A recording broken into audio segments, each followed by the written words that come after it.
Muriyad AUP സ്കൂളിൽ ഭാരതത്തിന്റെ 78ാം സ്വാതന്ത്ര്യദിനം വിപുലമായ പരിപാടികളോടെ ആഘോഷിച്ചു. വിദ്യാലയ മൈതാനത്ത് സജ്ജമാക്കിയ കൊടിമരത്തിന് ചുവട്ടിൽ സ്വാതന്ത്ര്യ സമര സേനാനികളുടെ വേഷം ധരിച്ചെത്തിയ വിദ്യാർത്ഥികളെ അണിനിരത്തി. പ്രധാനാധ്യാപിക MP സുബി പതാക ഉയർത്തി. വാർഡംഗം ശ്രീജിത്ത് പട്ടത്ത് സ്വാതന്ത്ര്യദിന സന്ദേശം നൽകി. PTA president Rajani Shibu, KR Ramachandran, MN Jayanthi എന്നിവർ സംസാരിച്ചു. തുടർന്ന് കുട്ടികളുടെ പ്രസംഗം, ദേശഭക്തി ഗാനം, സ്വാതന്ത്ര്യ സമര സേനാനികളെ പരിചയപ്പെടുത്തൽ തുടങ്ങിയ ഒട്ടനവധി പരിപാടികൾ അരങ്ങേറി.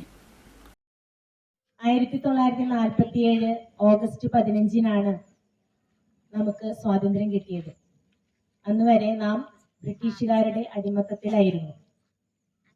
എല്ലാ വർഷവും നമ്മൾ വളരെ ആവേശത്തോടും അഭിമാനത്തോടും കൂടി വളരെ സന്തോഷത്തോടെ ത്രിവർണ്ണ പതാകകൾ ഉയർത്തി വളരെ സമുചിതമായി നമ്മൾ സ്വാതന്ത്ര്യ ദിനങ്ങൾ ആഘോഷിക്കാറുണ്ട്.